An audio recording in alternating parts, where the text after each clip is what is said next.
Bien, el tema que vamos a hablar ahora es el del sistema nervioso.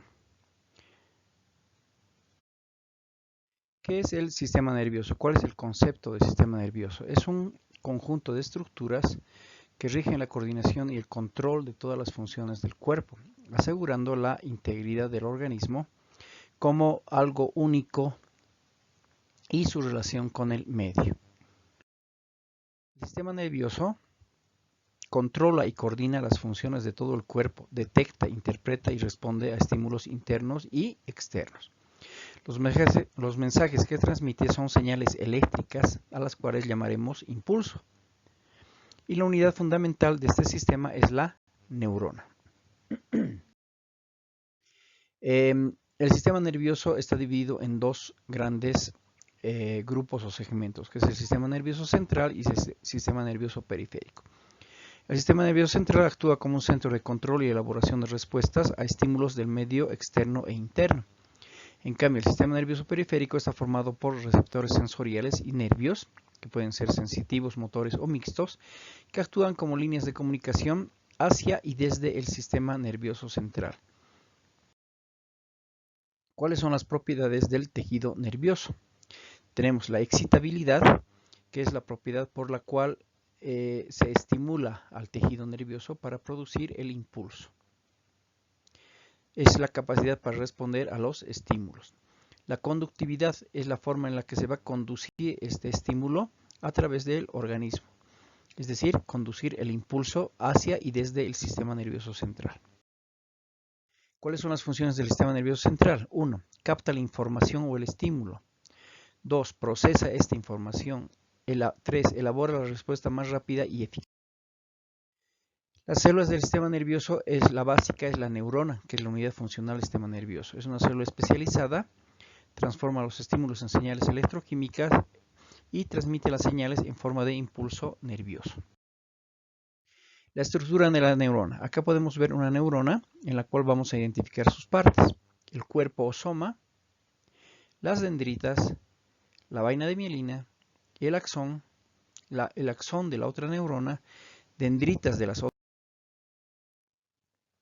La neurona es una célula especializada en recibir estímulos internos o externos y transmitirlo en forma de impulso nervioso. Esta información se transmite a zonas de integración, que son el encéfalo y la médula espinal, es decir, es el sistema nervioso central. Esta información ya elaborada vuelve a ser transmitida a otras células llamadas efectoras u órganos efectores, que son otras neuronas, los músculos o glándulas. ¿Cuáles son las funciones de la neurona? Cada neurona debe realizar 4 funciones básicas y generales. 1. Recibir la información del medio interno o externo o de otras neuronas. Integrar esta información y producir una respuesta. Conducir la señal a su término y transmitirlo esto a otras neuronas, glándulas o músculos para realizar la acción de respuesta. Tipos de neuronas. Tenemos los siguientes tipos de neuronas. Las neuronas sensitivas, que como su nombre indica van a llevar la sensación de luz, presión, sonido, transmitiendo el estímulo al cerebro o a la médula espinal. Las neuronas de asociación o internunciales, que están situadas en el encéfalo y la médula y que conectan a la neurona sensitiva con la motora. Y finalmente la neurona motora, que transmite la información del cerebro hacia los músculos y glándulas, es decir, los órganos efectores. En la imagen podemos ver cómo ingresan las sensaciones al cerebro. En el cerebro las neuronas de asociación pasan la información a las neuronas motoras y estas van a producir el movimiento efector o el movimiento de respuesta. El sistema nervioso se encarga de la integración y control de todas las actividades del organismo. Aumenta con el grado de desarrollo y cada neurona es una célula muy especializada, transforma los estímulos en señales electroquímicas y estas señales en forma de impulsos nerviosos van a dar la respuesta al estímulo. La sinapsis no es más que la unión entre 2 o más neuronas. Las células transmisoras del estímulo son células de los sentidos y otras neuronas. Y las receptoras son las que se encuentran a nivel muscular, glandular o en otras neuronas que vienen a ser las neuronas motoras. La neurona, entonces, es una célula especializada, se transmite la información al cerebro, a la médula espinal, y esta la devuelve como respuesta motora a las neuronas, a los músculos o a las glándulas.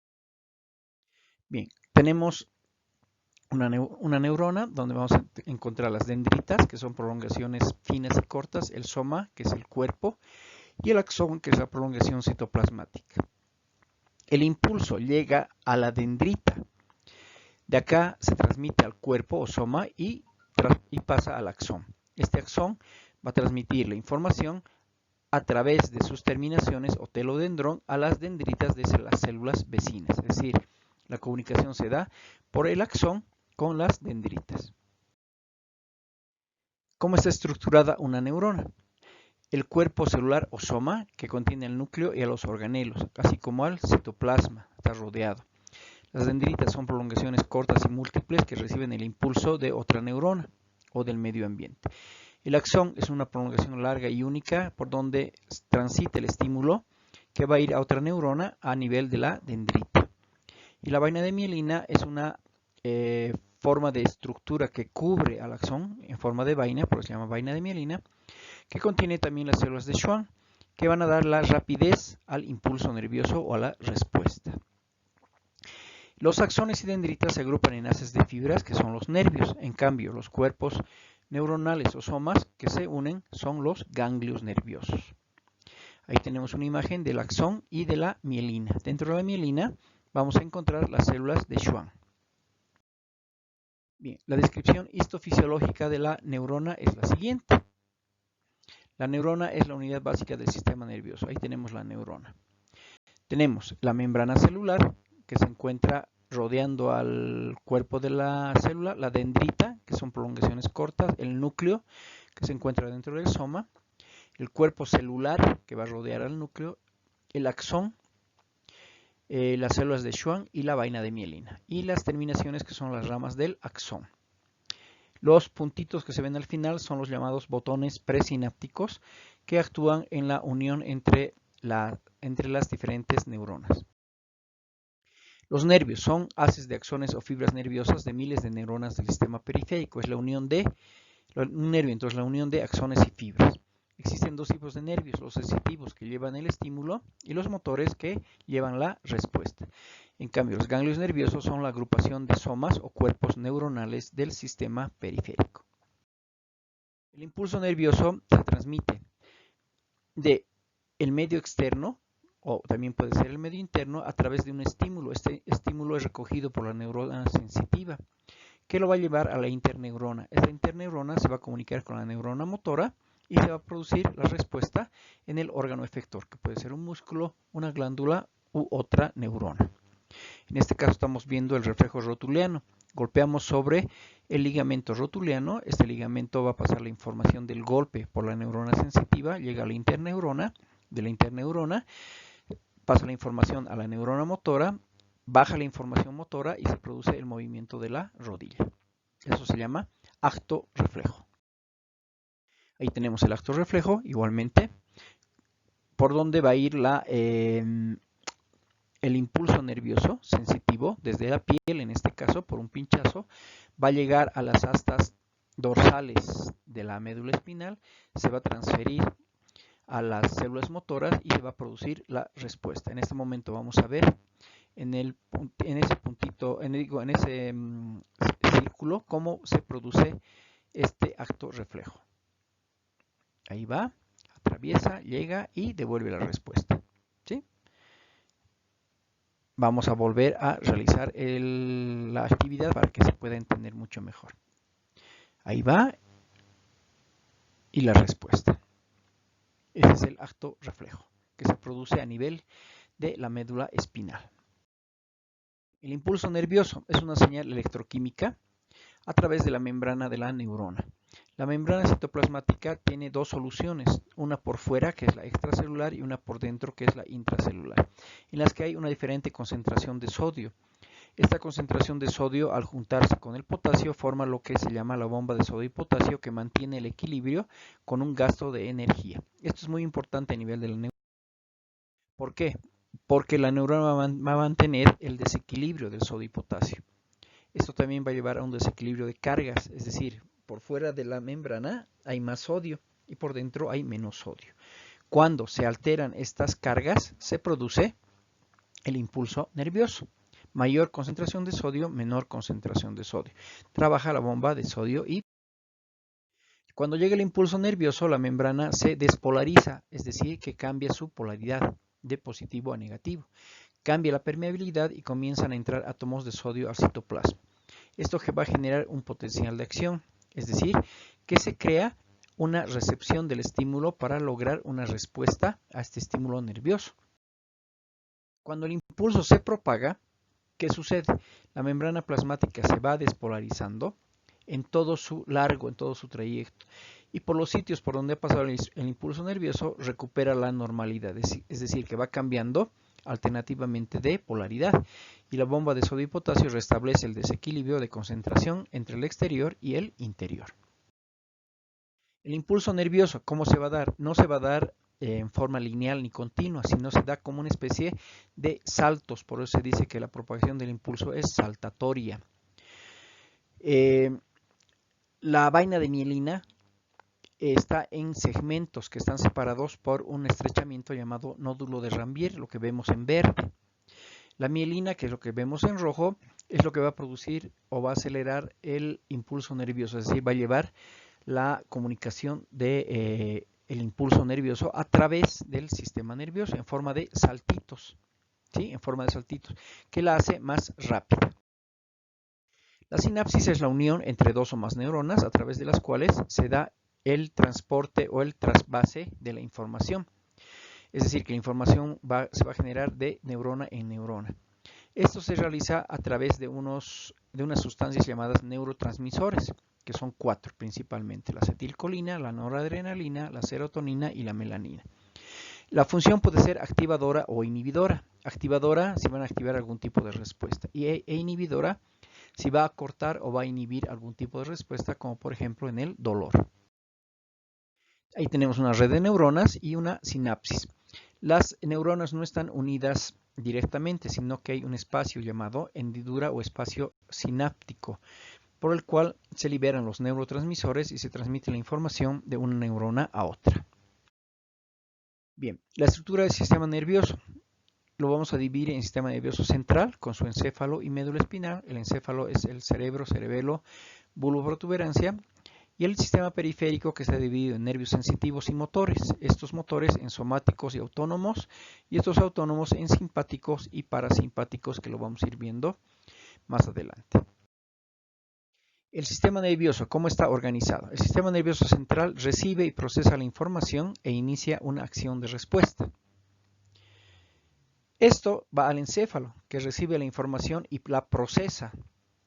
Inicia la respuesta, almacena en la memoria y genera pensamientos y emociones. Eso significa que hay una primera respuesta que va a generar un almacenamiento en la memoria, cosa que cuando vuelva a suceder este estímulo, el sistema nervioso ya está listo para determinar la respuesta que va a dar. Bien, la médula espinal conduce señales al y desde el cerebro y controla todas las actividades reflejas, como el reflejo de la rodilla que hemos visto más adelante, o más atrás, perdón. El sistema nervioso periférico transmite señales entre el sistema nervioso central y el resto del cuerpo, es decir, es una especie de vehículo que une el sistema nervioso central con el periférico. Las neuronas sensitivas acarrean señales desde los órganos sensitivos al sistema nervioso central, es decir, al cerebro. Y las neuronas motoras llevan la señal del sistema nervioso central a los órganos efectores, en este caso los músculos o las glándulas. El sistema nervioso somático controla movimientos voluntarios y activa el músculo esquelético, es decir, es todo lo que tiene relación con nuestros movimientos voluntarios, nuestros brazos, la cabeza, los pies. Y el sistema nervioso autónomo controla las respuestas voluntarias, es decir, que maneja todo lo que es la actividad de los órganos internos, las glándulas y el músculo liso. El sistema nervioso simpático va a preparar al cuerpo para situaciones de estrés o de actividad física, es decir, la respuesta de pelear o huir, el sistema nervioso simpático. Y el parasimpático hace lo contrario, prevalece durante el reposo y actúa en las actividades basales del organismo. Es decir, por ejemplo, el sistema nervioso simpático actúa en la acción y el parasimpático en la reacción. Por ejemplo, el simpático en el dolor y el parasimpático en la analgesia o el calmar el dolor, ¿no? El sistema nervioso central entonces está compuesto por el encéfalo, que es cerebro, cerebelo, protuberancia y bulbo raquídeo, y la médula espinal. Todo esto está protegido por tres membranas que son las meninges. La dura madre por afuera, la pía madre por adentro y la aracnoides internamente. ¿Cómo está dividido el sistema nervioso central? Por el encéfalo y la médula. El encéfalo tiene el cerebro, que se va a dividir en anterior, medio y posterior, el telencéfalo y el diencéfalo, que es el tálamo e hipotálamo. El cerebro posterior tenemos al metencéfalo, que está donde está el cerebelo, y el mieloencéfalo, donde está la médula. Esta es la división del sistema nervioso central. El sistema nervioso central, ahí lo tenemos, el cerebro y la médula espinal. Ese es el sistema nervioso central. Por debajo del cerebro encontramos el cerebelo y por debajo el bulbo y la protuberancia.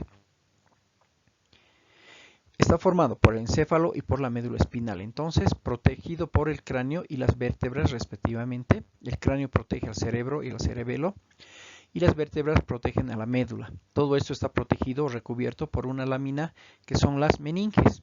Su función es transmitir el mensaje, procesar y analizar la información y dar una respuesta rápida y eficaz.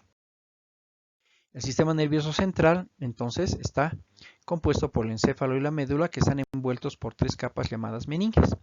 Estas meninges, que son tres, contienen al líquido cefalorraquídeo, que amortigua los golpes y protege el sistema nervioso central. Este líquido cefalorraquídeo se encuentra entre la meninge externa, que es la dura madre, y la aracnoides, que es la meninge media. Intercambia nutrientes y desechos también con la sangre. Es muy importante el líquido cefalorraquídeo, ya que protege, amortigua y nos sirve también como elemento de diagnóstico cuando hay una caída o un golpe a nivel de la cabeza. Esas son las meninges. Entonces tenemos la dura madre, la pía madre y la aracnoides, que están protegiendo a todo lo que es el sistema nervioso central. Tenemos las meninges, la dura madre como la ven por afuera, la aracnoides al medio y internamente la pía madre. Entre estas circula el líquido cefalorraquídeo. Encéfalo. El encéfalo es lo que es el cerebro y cerebelo, como vemos ahí. El cerebro es lo grande y el chiquitito que está por debajo es el cerebelo o pequeño cerebro. Acá fluyen y se originan todo lo que son los impulsos en el encéfalo. Recibe, interpreta, almacena y regresa la información. Y contiene aproximadamente 100.000 millones de neuronas. Un cerebro normal llega a pesar 1,5 kilos más o menos, unos 1.300 a 1.400 kilogramos. ¿Ya? 1.4 kilogramos. Es el control maestro del organismo, es decir, es el centro de procesamiento central de todo lo que corresponde a nuestro organismo. Y se divide en cerebro, cerebelo, tronco cerebral, tálamo e hipotálamo. El cerebro. El cerebro se encuentra en la parte superior y anterior de la cabeza, está protegida por el cráneo. Es la región más grande y destacada del encéfalo, el cerebro, y es responsable de las actividades voluntarias o conscientes del cuerpo. Es donde se da la inteligencia, el aprendizaje, el juicio y la personalidad dependiendo del lóbulo que se va a manejar. Los diferentes lóbulos tienen diferentes funciones. Consta de dos hemisferios cerebrales, un derecho y un izquierdo, conectados por una estructura llamada cuerpo calloso. Por eso se habla de cerebro izquierdo y cerebro derecho. Sus pliegues y hendiduras aumentan su superficie, es decir, esas arruguitas que tienen son pliegues y hendiduras que van a aumentar el volumen de lo que es el cerebro. Ahí tenemos, por ejemplo, el cerebro, por debajo el cerebelo, y toda la parte que está en azul es el tálamo y el hipotálamo. Bien, el cerebro, cada hemisferio se divide en lóbulos que reciben su nombre de acuerdo al hueso con el que están relacionados o el que los cubre. Así tenemos el frontal por adelante, el parietal por arriba lateralmente, el temporal por debajo lateralmente y el occipital por detrás. Cada uno tiene diferentes funciones. Cada hemisferio recibe sensaciones y controla los movimientos del lado opuesto del cuerpo. Es decir, todo lo que nos pasa en la izquierda se traduce en el cerebro en la derecha y viceversa, porque hay un entrecruzamiento a nivel del bulbo, de las vías sensitivas. El hemisferio derecho se asocia con la creatividad y la capacidad artística. Por eso se dice que los zurdos son creativos y tienen tendencia a lo que es lo artístico. Y el izquierdo con la capacidad analítica y matemática. Es decir, que las personas que son derechas tienen mucha capacidad analítica y tienen tendencia a lo que es la matemática. Bien. Y el equilibrio también. Entonces, lóbulo frontal, lóbulo parietal, lóbulo occipital y lóbulo temporal. Bien.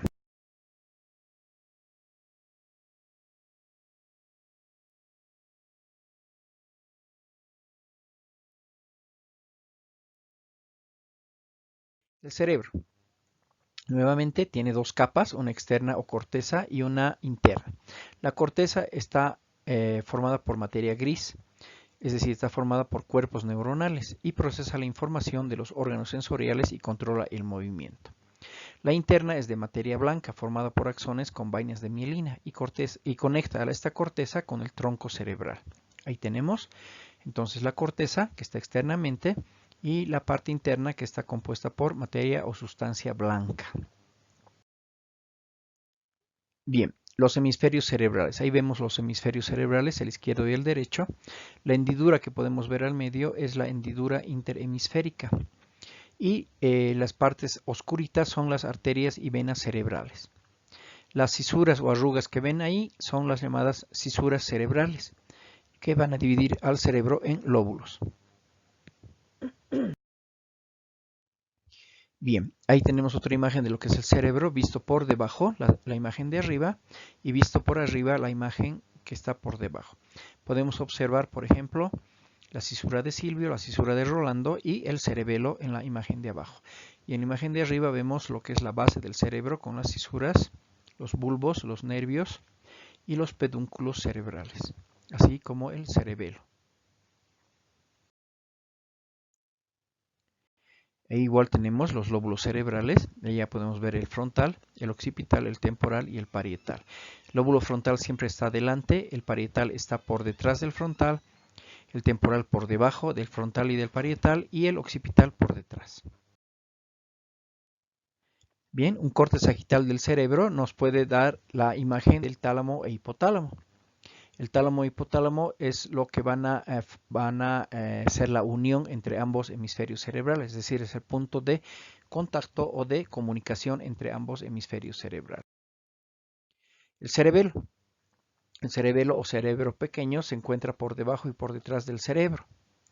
Es la segunda región más grande del encéfalo y está ubicado en la parte posterior del cráneo, por debajo del cerebro. Se encarga del equilibrio, la postura, el tono muscular y la coordinación de movimientos finos, como por ejemplo la escritura, manejar una aguja, manejar cosas que tengan mucha coordinación. El tronco o tallo cerebral está formado por el bulbo y la protuberancia. Está ubicado por debajo del cerebelo y conecta el encéfalo a la médula espinal. Consta del bulbo raquídeo y la protuberancia o puente de Barolio también llamado. Es una especie de conmutador que regula el flujo de información entre el encéfalo y el resto del cuerpo, es decir, es una especie de monitor o coordinador entre las funciones cerebrales y las funciones motoras. Ese tallo o tronco cerebral contiene al bulbo, también llamado bulbo raquídeo, que controla las funciones autónomas, como ser la respiración, el latido cardíaco, la tos, el hipo, el parpadeo, el vómito y el estornudo. Y la protuberancia se localiza por encima del bulbo, influye en lo que es el sueño, la vigilia, el despertarse y las diversas formas o etapas del sueño. El tálamo y el hipotálamo se encuentran entre el tronco cerebral y el cerebro. El tálamo recibe mensajes de toda la parte sensorial y transmite la información a la parte adecuada del cuerpo para que la procese y realice el movimiento. El hipotálamo es el centro de control para el reconocimiento de sensaciones internas como el hambre, la sed, el cansancio, la ira o la temperatura corporal. Controla la coordinación del sistema nervioso y el endocrino, es decir, que trabaja en relación también con lo que son las hormonas. Al igual que el tálamo, produce emociones como el miedo, la rabia, la tranquilidad, la sed, el placer y respuestas sexuales. Es decir, que el tálamo y el hipotálamo se integran para coordinar todo lo que son las sensaciones y la respuesta motora en las glándulas u órganos receptores. Ahí tenemos el tálamo y el hipotálamo. La corteza cerebral, que es la parte café, el tálamo, que está al centro, el hipotálamo, que está por debajo, la amígdala, o también llama, sí, la amígdala cerebral, que está por debajo del hipotálamo.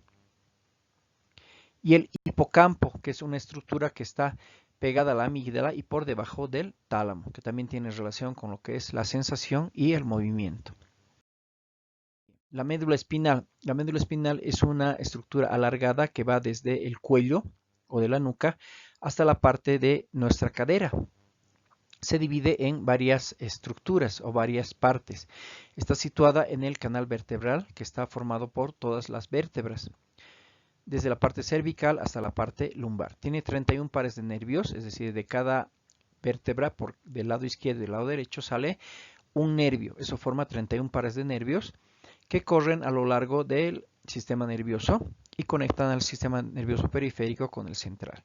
Es el centro de la médula. ¿Cómo se clasifica la médula? En médula cervical, médula torácica, médula lumbar y médula sacra, es decir, los nervios que van a ir estructurando, ¿no? Tenemos la médula que va a tener sus ganglios, que tiene sus raíces dorsales y ventrales, es decir, izquierdas y derechas, las ramas dorsales de los nervios, las ramas cutáneas y los ganglios de los nervios. Bien, ¿cómo se estructura el sistema nervioso periférico? El sistema nervioso periférico se divide en sistema nervioso periférico somático, también llamado de relación. Conecta los nervios del sistema nervioso central con el sistema nervioso periférico y este con los órganos efectores. Permite acciones voluntarias como el moverse o el comportarse e inerva al sistema músculo-esquelético, es decir, a todos los músculos del organismo están controlados por ese sistema nervioso somático. Sistema nervioso autónomo. Transmite mensajes entre el sistema nervioso central y los músculos involuntarios, las glándulas y los órganos internos, y opera de manera independiente, es decir, que el sistema nervioso autónomo no lo podemos controlar. Por ejemplo, corazón, hígado, pulmones, riñón, la respiración, la circulación. Eso no lo podemos controlar. Eso es lo que es el sistema nervioso autónomo. En cambio, el somático es el músculo esquelético que es voluntario. ¿Ya? Bien. El sistema nervioso autónomo tiene una rama simpática que es la acción, digamos, y una rama parasimpática que es la reacción. Por ejemplo, la rama simpática actúa en acciones de crisis, como dice en la imagen, por ejemplo, en el dolor, en el miedo, en una reacción de odio, ¿ya? En una reacción de amor, por ejemplo. Y la rama parasimpática es la que hace lo contrario, es decir, regula, controla y vuelve al estado de reposo a la persona. Bien, el sistema nervioso periférico está compuesto por el sistema nervioso somático y el autónomo, entonces. El autónomo también es llamado vegetativo. Se dice que el simpático activa todas las funciones, es decir, la acción, y que el parasimpático protege y modera el gasto de energía, es decir, la reacción.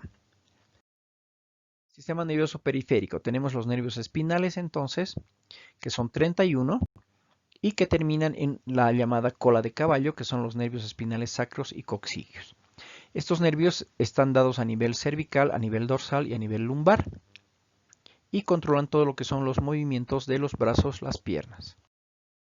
El sistema nervioso somático está compuesto por nervios espinales, que son 31, que envían información sensorial de tacto y del dolor del tronco y las extremidades al sistema nervioso central a través de la médula.